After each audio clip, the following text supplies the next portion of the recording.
She makes $62,000 a year working in marketing. He pulls in $71,000 in IT combined household income, $133,000 annually. That puts them in the top 25% of American earners. They should be crushing it financially. Instead, they're living paycheck to paycheck with almost nothing in savings and constant financial anxiety keeping them awake at 3 in the morning. How is that even possible? They did everything right according to the script society handed them. Both got college degrees. Both landed stable corporate jobs with benefits.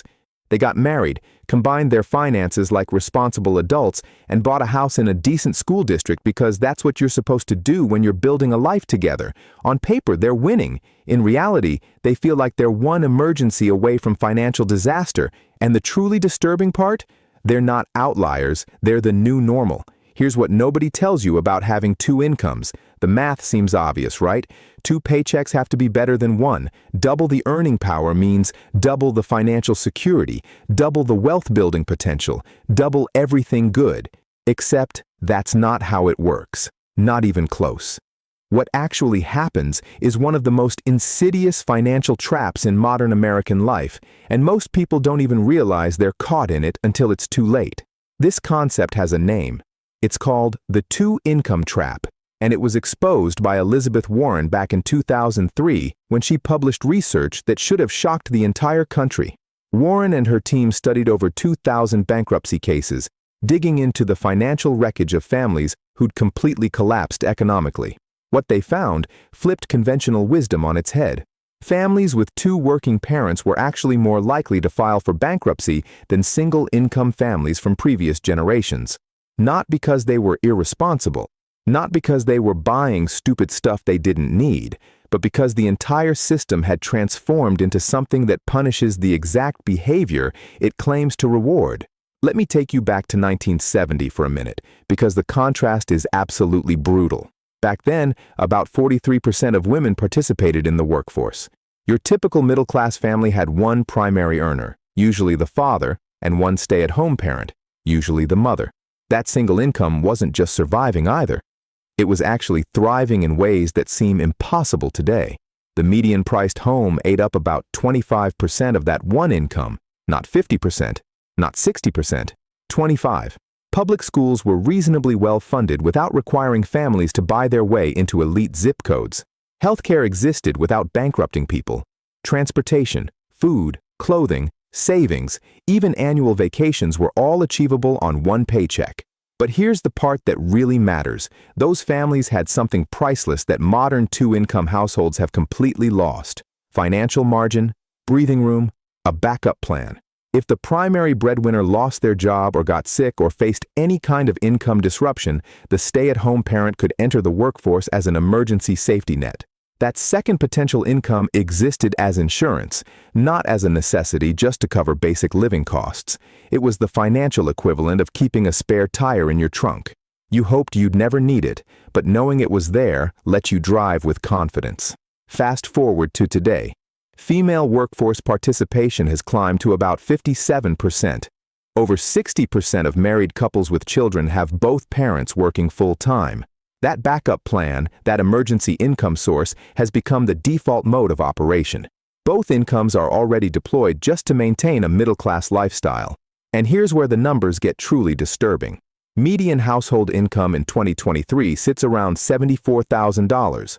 Adjusted for inflation, that's actually higher than what families earned in 1970. So we're making more money, right? We should be better off. Except costs haven't just increased. They've absolutely exploded in specific categories that you can't avoid if you want any kind of stable life. Housing has doubled. The median home price has gone from around $200,000 in inflation-adjusted 1970 terms to over $400,000 today. That's a 100% increase. Healthcare spending has increased by 600%, not 60%. 600. Childcare, which was barely an expense in 1970 because one parent stayed home, now costs over $11,000 per year per child on average. College education costs have increased over 200% since 1980, even accounting for inflation. These aren't luxuries. These are the basic admission tickets to middle-class stability, and the price of entry has gone through the roof. So yeah, households are earning more in absolute terms. But every extra dollar has been swallowed by these massive fixed costs that hit you every single month whether you're employed or not. And this is where the trap closes around your throat.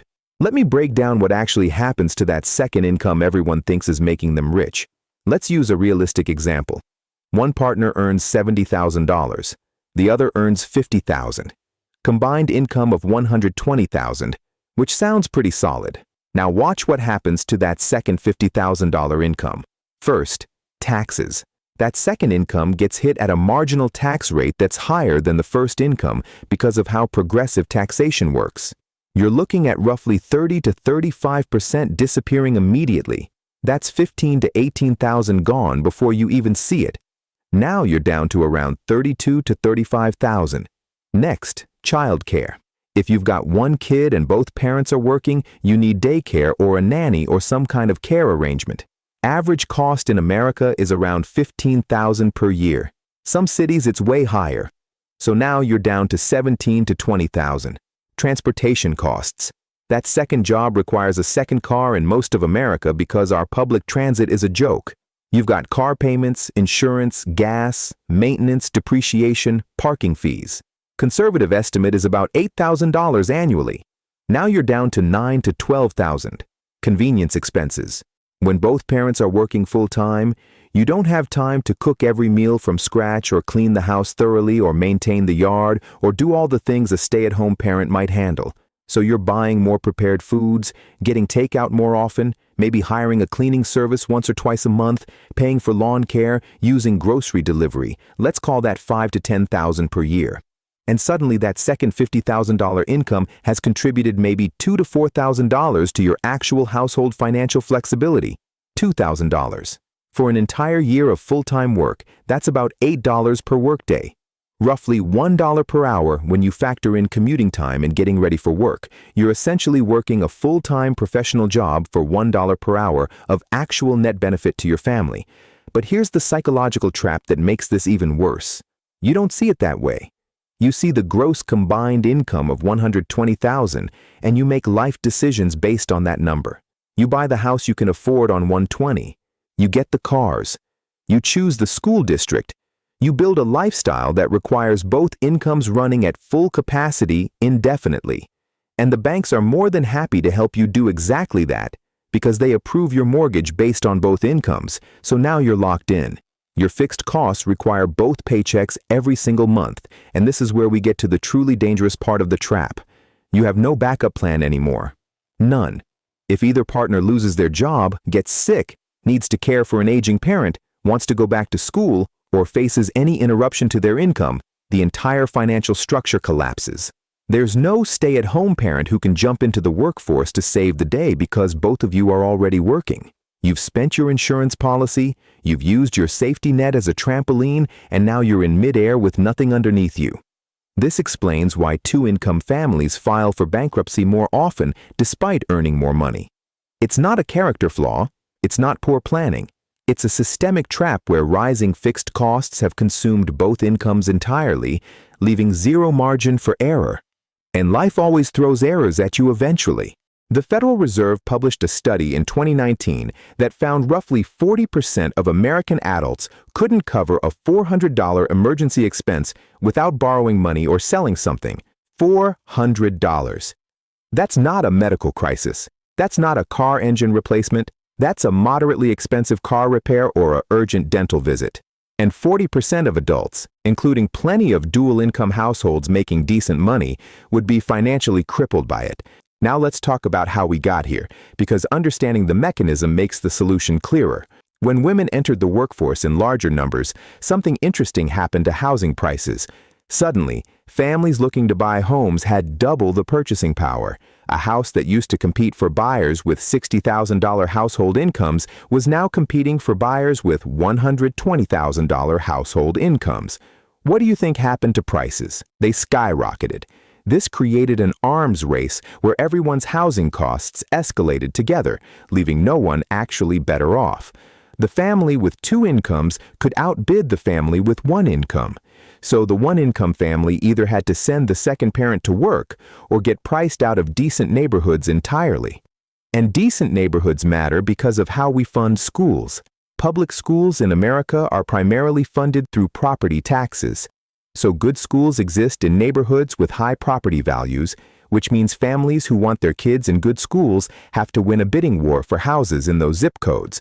You're not really buying a house anymore. You're buying admission to a school district, and the price of admission has become a mortgage that requires two incomes to afford. This isn't education being funded fairly.